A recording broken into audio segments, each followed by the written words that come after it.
Hey, welcome back to another episode of Books and Buds. This is the channel where we like to discuss the books that don't receive the attention we think they should be receiving. Like, we don't really want to discuss a lot of your huge bestsellers because they don't need the help. Um, so it's that time of year right now. Sorry, kind of got me off guard a little bit. I clicked play. It's my fault, but I was thinking of something a little silly before I started the program today.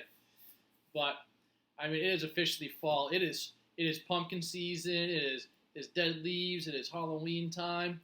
It's pretty much my favorite time of the year. I decided to celebrate by wearing my orange trunks to go with the theme here, black and orange to go with the fall. And what better books to discuss this time of year but horror? And today we are going to be discussing one of my favorite books by one of my favorite horror writers, Savage by Richard Laymon. This book was amazing, and I've read a lot of his books. This one's definitely in my top 5 list, and he's written over 30. So, the reason I'm discussing this book today is because it was just so interesting. I'll be discussing a lot of his books because he's that great.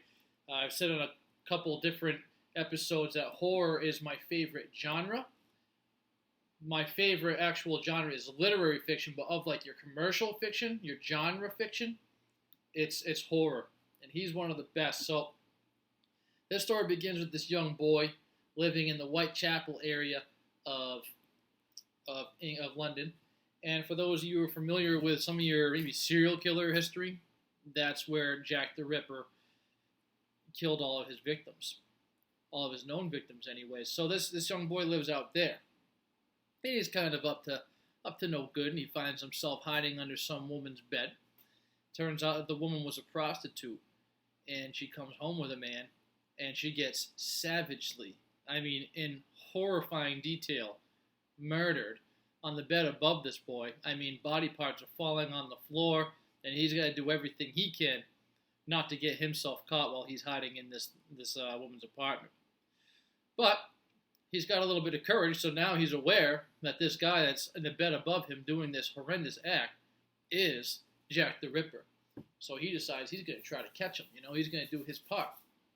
And it leads to a lot of craziness. The guy finds out he's been doing it, and he ends up hijacking a boat. He ends up murdering the inhabitants of a boat. And this guy, the kid, what the hell's his name?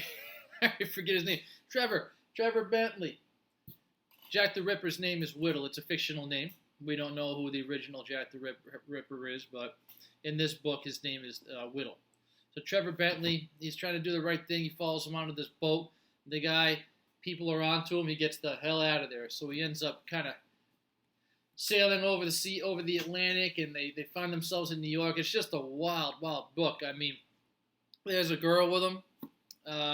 He kills the people that are in the boats. He tortures the girl the whole time. And they dock somewhere. I forget where the hell they docked. They get someone that knows how to use these boats pretty well, and eventually when they get closer to New York, the guy kills that guy. I mean, the guy's a maniac. It's just murder and mayhem. It is classic Richard Laymon. So much gore. Unbelievable. So they finally get to New York, and now the story takes on a whole new part. So it's like part 2. So this kid has to dive into the New York Bay or whatever. And the water's freezing. It's wintertime. There's snow all over the place. But he gets out of there alive. And he ends up stumbling upon this nice family living in the farmhouse or whatever. And they let him stay with them, and he develops a nice relationship with the girl. And together, they decide they want to kind of catch this guy. Somehow, some way, they jump on a train and everything else, and it leads them to the west. Now, since this is back in the day, like turn of the century, it is still the Wild Wild West kind of a thing going on over there. So they see cowboys and Indians. So we go from London, the good old English. Now all of a sudden we're in the craziest part of American history. And it's pretty crazy. So he ends up losing touch with the girl. And she meets a guy on the train when they get out west, and he gets a little jealous and separates him a little bit. So he ends up finding himself in this group of bandits that they like to hijack trains, and they like to rob people and all this jazz. So he's hanging out with them for a while, and he turns out to be a pretty good fit, even though he's an Englishman. But then he remembers the original reason he set out here was to kill Whittle. and Jack the Ripper, I should say. It was just interesting because he ends up meeting another nice girl while he's out there. This girl from the Southwest, she's got a crazy accent. She's about as wild as it gets, and she's perfect for this young man because he's wild and crazy too. And needless to say, there's some local lore going on about some crazy Indian that's living in a cave and just murdering and massacring people. Well, the way that the local papers and the rumors go around describing how this person is murdering everybody, it sounds awful close to Jack the Ripper. That's what Trevor feels. So he goes and he wants to find this Indian. And there's a final showdown at the very end in this cave, and it's just wonderful. I mean, it's so crazy, the amount of violence this guy puts in every single one of his books. I did a little bit of research on the man. I discovered that one of my other favorite books by his, because it's so violent and gross, it was called The Woods Are Dark. I couldn't believe when I found out that the publishing company forced him to take 50 pages out of that book because it was just too much violence. Like, it took 50 pages of violence out of this book. The whole book was violence, front to back, just completely graphic horror. It's just fun. This time of year, I love reading this kind of stuff. So I'm going to be doing a few more books. I'm going to probably be doing